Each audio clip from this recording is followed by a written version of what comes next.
Welcome, nutritionradio.org listeners. This is Lonnie Lowry, a university nutrition professor of over 20 years and podcast host of long-running shows like Iron Radio. Come on in. Hey, everybody. Welcome to another episode of Nutrition Radio. We have Lonnie Ducote with us one last time this week, and we're going to talk about a couple of things. We're going to talk about a new paper on nutrition in space. Those of you who have listened before or looked at season 1 or listened to season 1 at all, you know that I'm very interested in space health. I think it's the future of nutrition and exercise physiology. We're going to touch on that and how it might apply even to you down here on Earth. In this science trends, breaking science, we're going to look at escalating protein intakes and how much is too much. In the third section, we're going to talk about a weight management tip to choose appeal, not trends. And then finally, we're going to talk about, in the rant, the real value of dietary supplements, in our opinion. Again, it's just an editorial rant kind of thing. So having said that, you know I am Lonnie Lowry. I've been a nutrition professor for 20 years. I consult for the food industry. I still, teach as an adjunct prof and that kind of thing. And with us, we have Lonnie Ducote. Lonnie, just maybe a word or two? Yeah. Hi there, everyone. Lonnie Ducote back here. I'm a professional emergency room nurse and former competitive bodybuilder and just general fitness and nutrition enthusiast for 2 decades now. Right on. Yeah, you could tell in the last few weeks we had a real kind of learn from our mistakes in bodybuilding kind of thing. And even if you're not into bodybuilding or hardcore physique fitness kinds of things, I still think there's quite a bit to learn there, even if it is sometimes dramatic. All right. I want to start out with a couple of comments that we got on YouTube. The first one is from Gabby Fairbanks. She's always leaving comments. It's appreciated. Hi, guys. Love today's podcast. So many good topics. It's hard to pick. We always buy our whey protein from Costco. A 5-pound bag is about $60-ish. We get the vanilla one. $12 a pound or so. We can mix it with ingredients like oatmeal, fruit, cinnamon, and such. And we like it, but we will look at build your own protein that you guys mentioned. Again, we look forward to your podcast. So thank you for that, Gabby and Sean, because I know he's involved with that too.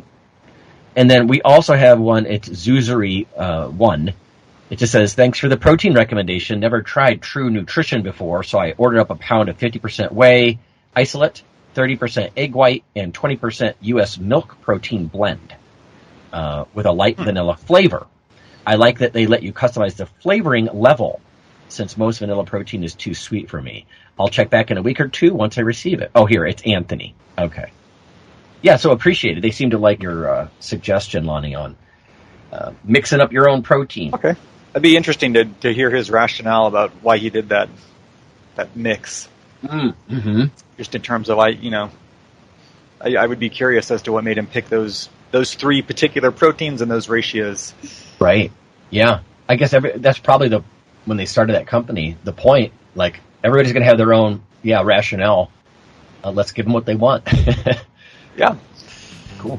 In our food trends. Market news, food and fitness trends. We're going to talk a little bit about space nutrition, space health. Now, bear with me because this has to do with the impact of nutrition on the brain. Those of you who listen to Iron Radio, we're going to go in a different direction with this one. But the title of this paper from Pather and colleagues, it's Frontiers in Neural Circuits. Brand spanking new. It's an Italian paper. Nourishing the Brain on Deep Space Missions, Nutritional Psychiatry in Promoting Resilience. Now, the direction we took this on Iron Radio was the resilience part and about how a lot of these at-risk nutrients are also at risk here down on Earth.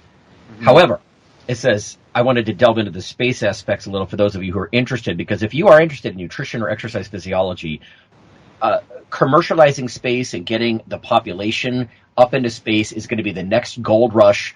If you don't believe me, wait a couple of years, but it's going to be like the internet. There's going to be this huge thing, Axiom Space. There's all these different companies that are, space tourism, Blue Origin. In any case, it says, how can we best take advantage of the benefits of fresh foods in a place that has none, right? I mean, imagine how hard it is to take up, like Phil was just mentioning on Iron Radio, you can't just take up the fruit tree. So they do aeroponics and all this kind of stuff in these food systems. And this article discusses the impact of food components on brain health, right? Because you're under a lot of stress when you're in space. It says the hazards of the hostile environment includes ionizing radiation. Well, that's something you don't get as much of course, down here on Earth. So antioxidants in the diet might help with that kind of stuff. It talks about the psychological stress, the physiological challenges of microgravity, muscle and bone loss. How do we kind of safeguard against all these kinds of things? So it says deep space missions inherently involve dramatic increases in exposure to ionizing radiation, which can cause neuroinflammation and functional detriments. Now, you really don't want that, right, when you have to be on your toes and think when you're in space. There's also a headward, if you will, fluid shift, where a lot of you don't have gravity, you don't have that kind of hydrostatic pressure pulling things down, so a lot of fluid goes toward your head. In fact, I've seen data before where bone density tends to fall in the legs and hips, but it could even increase slightly in the skull, and it might be a blood flow thing. But weird things happening, right? Complete lack of the usual, well, at least microgravity, the complete lack of exercise in a sense, unless you're purposely like strapping yourself to a treadmill or doing some of the things that we talked about in season 1. I gave a little conference report there when I drove down to Houston and learned from some of these guys.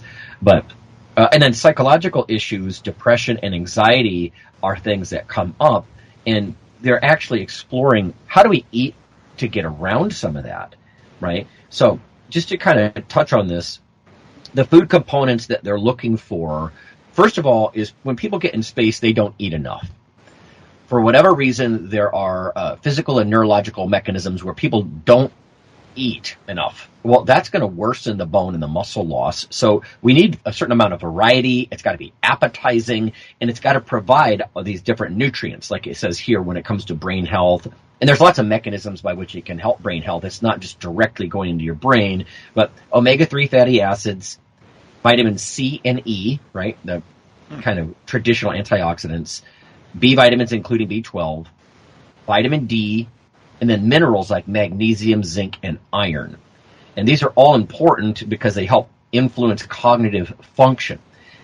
This article goes on to say that there are, in fact, solid data that nutrition is an independent risk factor for depression, even more severe types of depression. And I think that's very interesting, right? Because we're talking about gut microbiota changes, the immune system changes, again, based on what you eat, neurotransmitter release, stress responses, gene expression. There's all these things that nutrients can encourage, right, or support, if you will. And maybe we'll get to that in the last section when we talk about ranting, right? Because that's really the role legally, I think, from a regulatory perspective. These supplements are supposed to help support X, Y, and Z as far as a physical characteristic of function.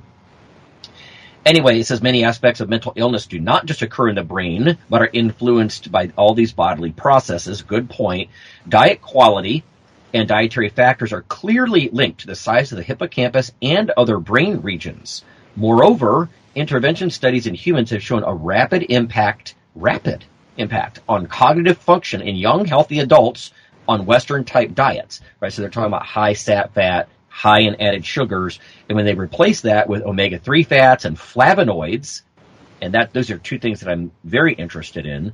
I mean, think about all the different colors in foods, and I don't mean like Lucky Charms colors, but I mean like, the blue and blueberries, the anthocyanins, and all these different colors. Carotenoids, like red, orange pigments. I know you know this. I can just imagine someone, there is that advice that you should eat as many colors as you can. Right. We don't mean red number 5 or whatever. In fact, dietary additives are part of that. It doesn't always get a lot of attention because these are considered food safe by the FDA. I mean, the ones that are in your food products. But it's also part of that highly processed food environment that is probably linked to depression and a lot of these things. So it does talk about how different fibers can be prebiotic, right? And polyphenols also prebiotic in that they interact with the good guy bacteria in your large intestines, right, in your colon and that kind of thing. Whereas it says saturated fats, artificial sweeteners, and emulsifiers actually do some harm. as far as the gut microbiota. So when you think about going into space, you really don't have the luxury to take up anything that's not helpful. This is true with exercise, and the kind of equipment they have is very compact. You could go check out season 1 if anybody's interested on the exercise side, some of those Houston NASA conference reports. But also with food, like how do they keep this going, right? Because you're talking about a multi-year mission to Mars, and even just the consistency and the palatability of the food could go bad. Again, it's an ionizing radiation environment. You're not protected by Earth's magnetosphere and all that kind of stuff, so there are issues there. But how do you take up probiotics in that situation? I know some form spores and whatnot. But again, prebiotics, and the gold nugget tip for listeners would be what I look for is inulin, right? These chicory root extracts, they're short-chain FOS, fructooligosaccharides. Those are things that feed the good guy bacteria in your gut. And there is a very real gut-brain axis, right? There's crosstalk back and forth between the brain and the gut. And they're trying to take advantage of this with these, I guess you could say, fermentable food ingredients, right? Including flavonoids and certain peptides, like protein fragments. Anyway, so I thought this was really interesting because it talks about promoting resilience, like psychiatric resilience. And you don't often see something that as directly talks about this. I know Chrissy Schumacher and I talked about this at the beginning of season 2, some of these impacts on the gut microbiome, but this is specific to space because they're under the additional weird like fluid shifts and ionizing radiation and all that kind of thing. But Lonnie, have you given much thought to food and psychiatry or food and mental health? Certainly not in space. It's just such an extreme example, right? I mean, I guess I am abusing this whole population specificity thing. Yeah, I was looking up, but did you ever see that movie, The Martian? Yes, I love it. So he basically lives off potatoes for a year. Yeah. And so I looked up an article about, this isn't really, you're back on a planet if you're on Mars, but just kind of highlights this idea that you do have to pack for the specific nature of it, where if you did only pack potatoes, all of the bad things that would happen to you because of all the deficiencies that you're missing out on. So there's no protein, so you're prone to these diseases that are, because you're so low in protein. And then you could get rickets because you don't have vitamin D, bone fractures from the lack of calcium, nerve damage from the lack of vitamin E. So this will actually tie into our final point of the episode today, where it's, if you're going to be in space, you do have to consider you can't take a whole garden with you. So you have to, the things you're eating have to be very highly specific and concentrated and have all that stuff in there. I do deal with psychiatric patients, but not to the point where I'm making like nutrition recommendations or considering the nutritional side of their acute problems. But maybe I should. Well, and I do think there are lessons to be learned when people are in this kind of extreme environment. And they're like, listen, we cannot have these guys anxious and depressed. And when you look at the list of these nutrients that they're focused on, these are things that the Western diet doesn't provide. Showing up to Mars with rickets. Yeah, not good. Not good. Yeah, rickets, nerve damage, and a weak heart, but they made it to Mars. Scurvy, kwashiorkor. Yeah, you could go down the list. But yeah, I mean, we don't get enough omega-3 and magnesium and zinc down here on Earth, or antioxidant vitamin C and E or vitamin D. A lot of people know that that's a nutrient of concern. So, I mean, there's half a dozen of these inadequate issues already. And yeah, and again, as we move into this kind of space race, which we're going to see rekindle, everybody, if you haven't listened in season 1 at all, there's a huge market opening up on how do we get people into space, how do we feed them, because we're not just sending these physical specimens up anymore. Lonnie and I were talking about this before I hit the record button this morning. Now they're like high VO2 max athletes. They have 20/10 vision. Everything's just amazing about them. They're not obese. They're not hypertensive. They don't have dyslipidemias and all this stuff. I'm not saying they don't have some problems, and space medicine is real, but I like the message of the Blue Origin speaker when I was in Houston, which was, if we're going to get average people up there that are going to be overweight, they're going to have high cholesterol or be pre-hypertensive or whatever, I mean, how sick can they be? how can we design the engineering around them so they can do space tourism or, get workers up in space that aren't just elite physical specimens and also scientists. They're also sort of mental, cognitive, specimens. We don't want to shoot the best 10% of the population into space. That's right. Yeah, this have weird us normies down here fending for ourselves. That's right. Like weird eugenics things. Like what was that show? Movie Elysium, I think. Right. Was sort of all the wealthy people live on the space station, and everybody else just kind of goes to hell in a handbasket. But yeah, if you are interested in this, like especially anxiety, depression, which are globally huge problems. I think depression is one of the most, if not the most, pressing problem. These are the kind of things that they're really focusing on in these extreme environments, right? Is the omega-3s, the antioxidant vitamins, B12, vitamin D, magnesium, zinc. They're the kind of things that you might have to actually seek or even, dare I say, supplement if you're just not getting a lot of food sources. And things like vitamin D and omega-3s, there aren't a ton of food sources, to be honest. And again, maybe we'll get to that in section 4 today, topic 4. Okay, having said that, you have some breaking science. Breaking nutrition science. Yeah. So this is coming from, I'm reading a review summary for it here. But so this was released on the 21st of this month. So this was a randomized controlled trial of 24 resistance-trained men that they put on a 4-day-a-week program. One set of chest press and leg press performed to failure at 75% of their 1RM. And then one group did that, and then another group did that plus a Wingate sprint, which is like a exercise bike, 30-second kind of, all out. Mm-hmm. Never want to do it again. It was so hard kind of thing. Right, yep. What they did was they gave one group 1.6 grams per kilogram of protein a day, and then they gave the other group 3.2 grams. So they doubled their protein intake, and they did that for each group. So there was 4 different groups they were tracking here. They did that for 4 weeks, and what they found was that there was no change in their baseline outcomes in terms of their muscle mass gained or increase in strength between the two groups, either the ones that ate 1.6 grams per kilogram or 3.2. So the outcome there, I guess, is that, to a certain point, protein does something, but shoveling more and more of it down doesn't add any extra beyond that. Right.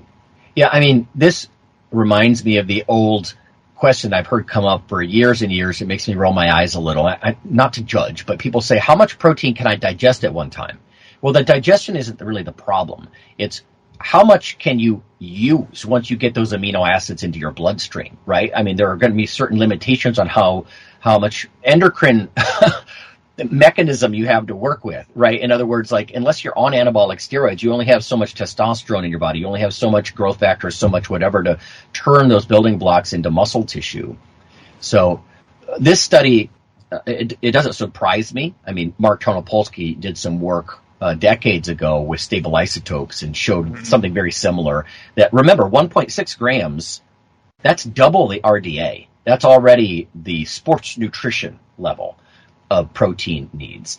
In fact, my advisor, Peter Lemon, was one of the first people, if not the first person, to say, hey, resistance trainers, depending on their calorie intake, need more protein.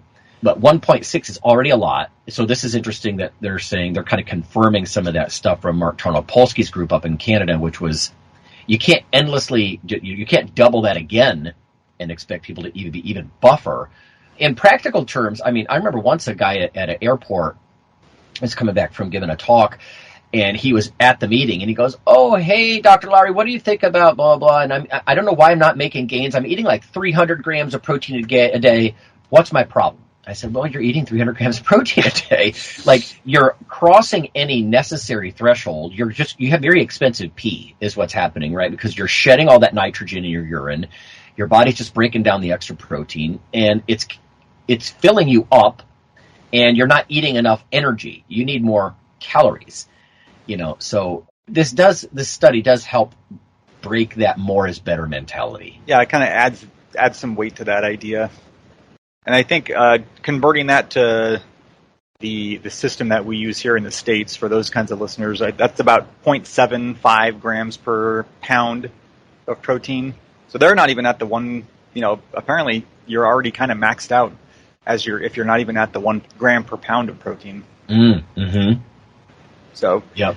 if you're in that range, you're probably already good enough. It's a good point. I didn't really think about it that way. I'm so per kg now, but yes, it's a good point that I'm so used to pounds still with the nutrition recommendations that my brain doesn't make that conversion very easily. Right. Yeah, I mean, our longest time, my body set point has been around 200 pounds, and so I just try to shoot for that. Do I always make it? No. If I get to 180, 190, okay. But because I know that's excess, right? A gram per pound is excess. But it's the kind of thing, it's not such excess that I think it would interfere with my overall calorie intake, right. Energy intake. I'm not saying protein doesn't have some energy. It's got 4 calories per gram, but it's definitely not a preferred fuel by the body. Definitely not. Yeah, I guess this is good for the people who go nutso. I mean, one of the studies I did as a grad student, we did diet logs, and one of the guys, he would eat 2 chicken breasts and a packet of Metrex protein powder every meal, like 4 or 5 times a day. And I'm like, you had some of the most expensive pee. In fact, we did urinary nitrogen tests on everybody, and I'm like, here's an average person's pee. Look how many grams of nitrogen are in there. Again, that's what nitrogen is. That's what makes protein different from the carbs and fats. It ends up in your urine, mostly as urea. And I'm like, and here's yours. And he's like, oh my God, that's like 4 times higher. I'm like, yeah, you have the most expensive pee I've ever seen. Stop doing that. No, I don't think he's hurting himself. I don't think healthy kidneys are particularly damaged by high protein diets, which sometimes that's an ongoing myth. But don't waste that much money. You would be much bigger and have bigger muscles if you actually just ate some fuel sources, like some more carbs and fats. And you can do that however you like, but stop with the 2 chicken breasts and a packet of Metrex every couple of hours, because that's just crazy. And this study kind of, I think that's good that it's recirculating that message. Like, don't do that. It's not helping. It's not helping. Yeah. Once enough is enough. More isn't necessarily additive. Right. And I mean, you're a nurse. I mean, I'm sure like people look for a certain therapeutic range of different drugs in their blood, right? You don't want to go above it. That's called overdose. You don't need that. Don't do that. All right. Now, in our weight management tip, we're going to talk about choosing appeal, not trend. Weight management tips. Yeah, so this is, I guess, kind of put simply, just pick something that you think you're going to enjoy. And maybe we've talked about something similar in the past, but if you're going to be embarking on some kind of nutritional project, be it weight gain, weight loss, however you want to approach that, I think it's very easy to get caught up in, I just heard about this diet. I wonder what that's like. And it's fine to be listening to that and be aware of all that stuff. But how many diets are there now? 1 million, 2 million. Yeah. So, and the reason somebody wrote a book about it is probably because it worked for themselves or some amount of people that they have put on it. So they all work. You're all gonna. To an extent, unless it's just some absolutely insane thing, you're probably going to get results on it. So as you examine the diets in front of you to pick one that looks fun, that looks good, that looks like it's something that you're not going to drop after a week because the misery index is so high that you just can't take it anymore. Misery index. I like that. But, if you have 2 choices between the carnivore diet and the Mediterranean diet, and you don't particularly like eating meat every meal, and you like olive oil, you probably want to pick the Mediterranean diet for the best chance at success. Mm-hmm. Or, if you don't like protein shakes, don't try the Velocity diet to lose weight. Right. That would make that kind of hard, wouldn't it? Yeah, it might be twice as effective, but if you're only going to stay on it 25% of the time because you just can't take it anymore and you need to order a pizza on Sunday night, there's something to think about. Just kind of pick something that looks like you're going to want to do it. It's a good point about appeal. Like, if it's not enticing, how are you going to do that for more than a couple of days? I know that you said your wife doesn't do the low carb thing. I mentioned how my wife and I, honestly, from the beginning, it was a half-assed effort, which is never good, right? Which is like, let's try the keto thing for a couple of days. Now, if we really felt like we had to for some reason, we might be able to take a better stab at it. But it's just so unappealing. By Wednesday, even if you're going to do a cyclical kind of ketogenic diet, which is what I would have preferred, by Wednesday we're looking at saltine crackers like they're golden, glorious sticky buns, Cinnabons or something. And I know people say you get over the cravings after a couple of weeks and all that kind of stuff, but it just didn't seem to work. And yet, for years and years, we have eaten what I would call a lower carb diet, right? Because it was more appealing. I can go ahead and eat some things like beans, which are such low glycemic index. I've always thought they were actually pretty appropriate for low carb diets. You might say, oh, beans have like 20 grams of carbs in a serving. Yeah, but more than half of it's fiber, or roughly half. So, yeah, the appeal thing could be taste, smell, habit. It's a good point about carnivore diets. Everything has to be so extreme, like keto's not enough. This is just meat all the time. Okay, I guess. I hope you like meat, because even if you do, and man, I do, but after a while, that's got to get old, wouldn't you think? I mean, maybe by dinner on day one. Yeah, I mean, some people. Phil used to talk about, like, what did he call it? It was before carnivore. He's like the extrusion diet or something. Like, you just eat enough meat until it pushes it everything out the other side. I'm like, oh my God. Like a tube of toothpaste. It's like, okay, don't you want to have a little bit of fiber in there somewhere? I don't know. But, yeah, everything has to be so extreme. And then, just so much stuff is wrapped up in marketing that you could pick a new diet every other week. That should be our diet, the diet hopping diet. Because the first week of any diet is usually the easiest kind of honeymoon period. So you should just jump around from honeymoon period to honeymoon period. Yeah, always trying to keep in mind that underlying first principle we've talked about, which is it's probably getting into a hypocaloric state. Getting into a negative energy balance is sort of the key. That'd be an interesting study to actually do, or have people do a diet just for 1 week at a time, which we know is not long enough to make body comp changes. And then after like 4 months, take a look at them again. But, every time that they did it, they went from high carb to low carb to, to paleo to keto, whatever. They're always in a negative calorie balance, a negative energy balance. That would be an interesting way to kind of prove that point, I don't know if anybody's ever done that, but that would be interesting, because it would really underline that table that you showed me, which was, it's always about negative energy balance. Off the wagon onto another diet. That's right. Yeah. Have another wagon waiting there, and you're okay. Rant product review or recipes. Okay, our last one is the Rant. So we've already kind of pointed to this once or twice already, kind of bleeding into this section 4 today, but the real value of dietary supplements.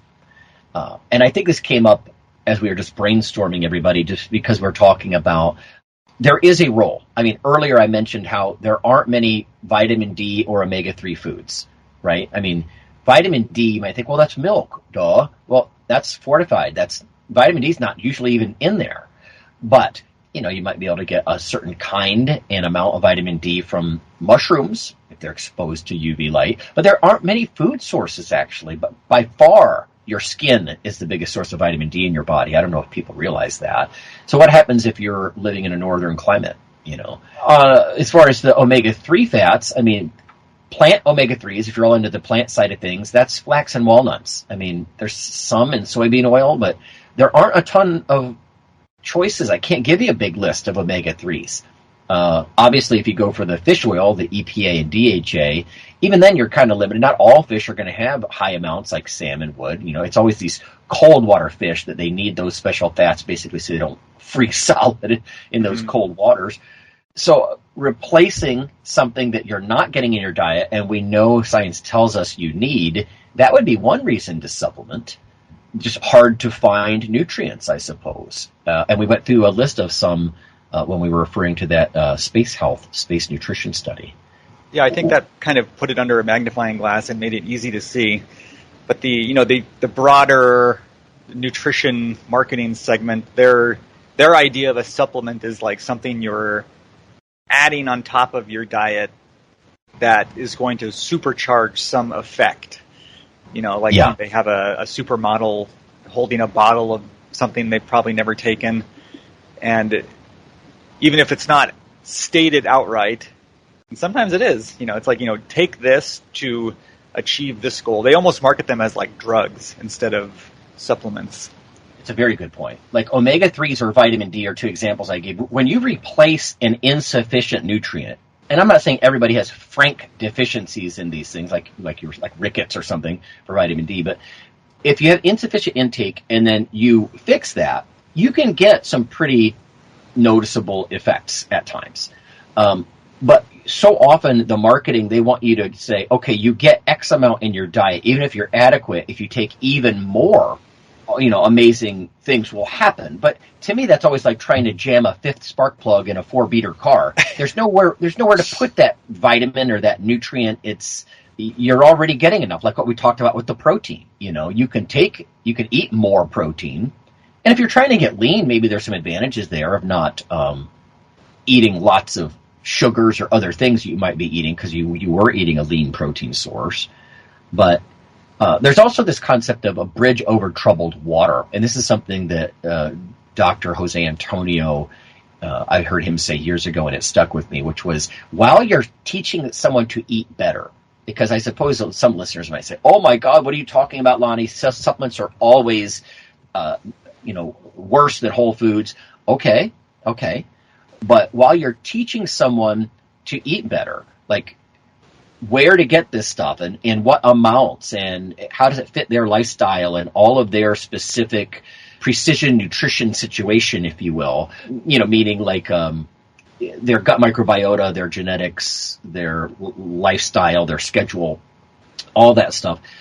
And you're trying to individualize it as part of a nutrition appointment with a dietitian or something, then it's important to have something, like if you want to get this nutrient in this person sooner than later, like the vitamin D or the magnesium or whatever they might be low in, then supplementation can be that bridge over troubled water while you give some hints on the person. You do the nutrition education kind of thing.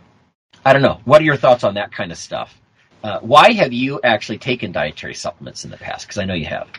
Oh boy, I think in the past, I'm almost 40 now, and certainly back when I was sub 25, there always seemed to be some kind of new hot thing to add 10 pounds of muscle in 3 months kind of thing. So, yeah, again, like you were saying at the top of the show, a lot of this is pulled from our previous experience of chasing something magical. And that was probably my, number 1, 2, and 3 reason for buying something, was following some kind of marketing promise that never ended up panning out. That's where a lot of that advice comes from too, is trying all these things and where I ended up. And right. It's like you said, it's like if, these things are there to supplement. If you're deficient in something, then you take a supplement to supplement your diet because you're obviously not getting it. But a lot of these things they're under the supplement category, but they're marketed as something you might not even need, but you need to add it on to your diet to achieve some kind of, super physiological effect. Drug-like. Yeah. A lot of them are marketed as drugs, and then they just have a little asterisk at the end. The Deshea kind of, these statements have not been evaluated by the Food and Drug Administration. Anything we say can and won't be held against us because it right. doesn't need to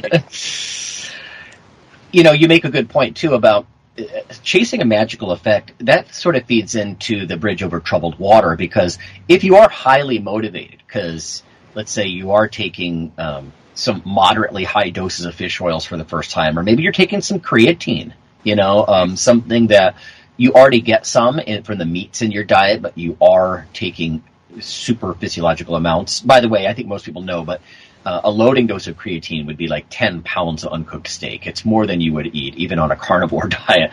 But having that extra motivation, maybe the dietary supplement is something that excites you and helps you adhere with an overall diet or an exercise program. You start taking creatine and you're just pumped up to lift more. No pun intended, but there is a motivational aspect to that I think dietary supplements can fit as well. And yet, like we were saying before we started recording, there is this minefield where a lot of it's bunk. Yeah, these magical promises, they're drug-like improvements, loss of body fat, increased muscle, tons of mental energy, and you're going to live forever and glow golden halos, or I don't know what's going to happen, but it's probably not going to happen. And that's the problem with a lot of the marketing stuff. And it happens in the food industry as well, I think. But dietary supplements are especially bad for that. So maybe going for the larger, more reputable companies might be the way to go there, because they have more to lose. So they're not going to make constant claims that the FDA just issues them warning letter after warning letter and clears out their inventory and says you can't do that. Yeah, so it's something to think about if you are considering a supplement. I still take vitamin D and fish oil, and that's probably about it these days. But if you're on the Mark Watney potato diet, you're going to need some supplements on top of that. So if you're thinking about a supplement, or you have a bottle or something in your hand that you're thinking about, it's something to ask yourself, like, am I taking this for a drug-like effect? In which case I would just caution you to seriously consider if you're going to get a drug-like effect out of it. Or am I taking this as a supplement? And if I am, why? What am I supplementing? Am I not getting that in my diet? For like vitamin D, there's some pretty good research that shows it's a pretty widespread issue with just lots of people not getting enough sunlight, especially depending on where you live and the weather and what kind of clothes you have to wear to go outside and stuff. So, I mean, they do have a role, but just kind of ask yourself, if I'm going to take a supplement, A, do I need to supplement my diet? And B, like, how much of it and what am I expecting from it? Right. No, good point. I mean, I only take vitamin D in the winter months. I was just mentioning to my wife, like, well, we're heading into October here, in Ohio, so I better pick up some vitamin D. And I usually go for like the 2,000 IU. It's a lot. Just a little anecdote. The reason I live in California is because my mom was born and raised in Ohio and couldn't take the winters there. And so she moved out to California when she turned 20. Oh, that's funny. Anecdote on my side, I went to San Diego State for some of my grad work, and I moved back to Ohio for my doc work because this is where Peter Lemon was, and I wanted to do the protein sports nutrition research. And people are like, "Why did you come back? You did it right. You shouldn't have come back." But yeah, so I'm going to get the vitamin D. I mean, the upper level that you're not supposed to go above for vitamin D is 4,000 IUs a day. So I'm, taking 2,000. That's plenty. That's way above the usual recommendation, but it's enough to move the blood marker, the needle, if you will, for a lot of people. I do that just in the wintertime, but I'm more interested in anti-inflammatory effects. There's a lot of stuff in the literature about inflammaging. And so, I'll take curcumin supplements most of the time, not all the time. I don't panic when I don't get it. I do take some creatine. That's not so much anti-inflammatory, but arguably the vitamin D is, the fish oils are, the curcumin, stuff like that. So maybe one of these seasons I'll just do a little video of what's in the supplement cabinet and why I do it, because it's a good point you made. Like, you really think about why, realistically, right? Realistically, what do you think you're going to get out of this? Why are you doing it? Because if you're going to spend $15, $20, or $40 a bottle, you better have a pretty good rationale, Yeah, I think that the example you provided is kind of perfect, right? Like, you're taking vitamin D, and it's not just because you've, read some paper that describes some maybe kind of sort of benefit. It's like, you're hunkering down for the winter. The sun exposure is going to be going down, so you're adding that to your plan to kind of combat that. Yeah. Yeah. And, there might be something to be said for, you should have some seasonal variation in different things, that kind of thing. But, yeah, I mean, that's one of the things I thought, well, I'm not going to get it. And maybe I should. But, yeah, during the summer, if I'm out mowing the lawn in a tank top or something, I'm not going to worry about that stuff. But you're right. The marketers would probably not mention that so much. Oh, it's summer, don't buy our product. I doubt it. I doubt it. Let's just pull it off the shelves. That's right. Yeah, we'll bring it back out when we bring out the sweaters and the, I don't know, galoshes. All right. Well, that's going to be it for today, everybody. We've been at it long enough. So thanks for joining in. And thank you, Lonnie, for doing this for 5 weeks. Yeah. I think I might be out of information to give out, so I'm kind of glad it was only 5 weeks. Yeah, admittedly, that's why I thought season 2 might be good with having some of you guys on, is you can bring some of all your best ideas, but then not get exhausted by it. Because I think you were the one who said, because originally I was playing around with longer stints for each of you guys, and I think you were the one who said, maybe just 4 or 5 weeks. And it's true, because that way you get a lot of the stuff off your chest, things the stories, all the things that are valuable to listeners, and then you can be done. All right. Bye, everyone.